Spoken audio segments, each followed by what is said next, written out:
Maux de crâne, troubles de l'humeur, fatigue, douleurs articulaires, tous ces symptômes peuvent être des conséquences de l'inflammation chronique, mais pas que. Alors comment savoir si ton corps est sujet à l'inflammation chronique? Dans cette vidéo, je vais te montrer 7 marqueurs que tu peux utiliser qui sont complètement objectifs, qui vont te permettre de savoir si oui ou non tu es sujet à l'inflammation chronique. J'ai également un petit cadeau bonus pour toi si tu restes jusqu'à la fin. Si tu es nouveau sur cette chaîne, salut, moi c'est Clément. Je parle d'hygiène de vie, de santé, également d'alimentation au service de ton énergie pour maximiser ton impact, que ce soit dans tes projets professionnels ou personnels. Alors tout d'abord, il faut savoir que l'inflammation ponctuelle, en tout cas quand elle est ponctuelle et pas chronique, elle a une vraie utilité. Vraiment, elle existe pour quelque chose. Ton corps reste le produit de millions d'années d'évolution. Elle a vraiment une fonction. Et notamment, une de ces fonctions, c'est que lorsque tu vas avoir des rougeurs notamment, ces rougeurs, souvent, elles sont dues à l'afflux sanguin qui envoie son lot de leucocytes, qui sont en fait les globules blancs, qui vont permettre de réparer, en tout cas, la zone affectée. Également, ça te permet, grâce à la douleur, d'éviter que tu surutilises un membre, notamment de ton corps, qui est inflammé, d'éviter de le surutiliser parce qu'il est en processus de guérison, et si tu continuais tout simplement à l'utiliser, ton corps ne pourrait jamais se soigner.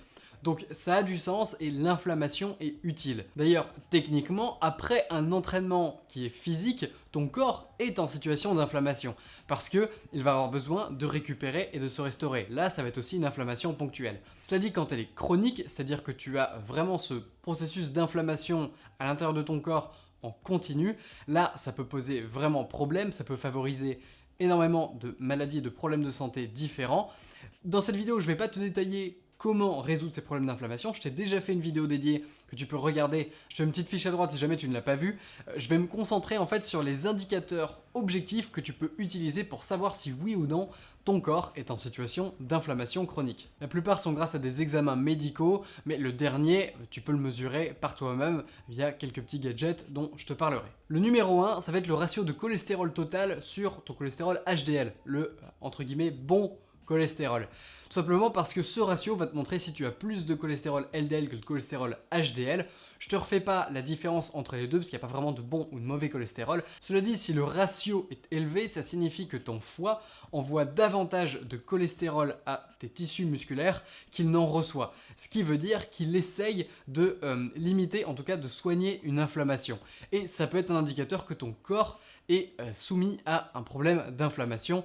Et en plus, ce sont des indicateurs que l'on trouve dans absolument toutes les prises de sang par défaut. Le deuxième indicateur, c'est la CRP ou la protéine C-réactive. Tu veux la voir dans l'idéal en dessous de 1 mg par litre, sachant qu'entre 1 et 10 mg, c'est plutôt considéré comme normal.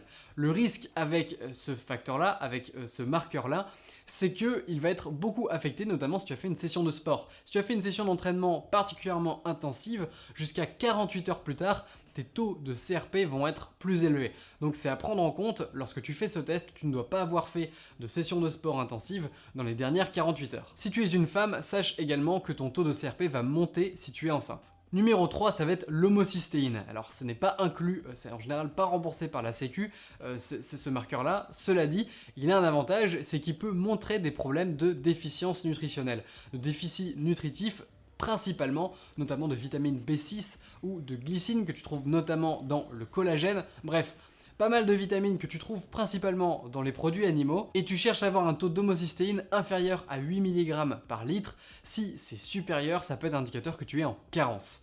Un bon moyen de pallier à ça, c'est notamment de consommer des bons bouillons, comme je te le présente dans ma vidéo sur le poulet, de comment faire des très bons bouillons de poulet. Si tu l'as pas vu, je te mets une petite fiche à droite encore une fois. Numéro 4, ça va être l'interleukine 6. Alors ça, c'est un marqueur qui est en fait c'est une substance qui est sécrétée notamment par tes globules blancs et ce qu'on appelle les macrophages, qui sont des cellules dans tes globules blancs.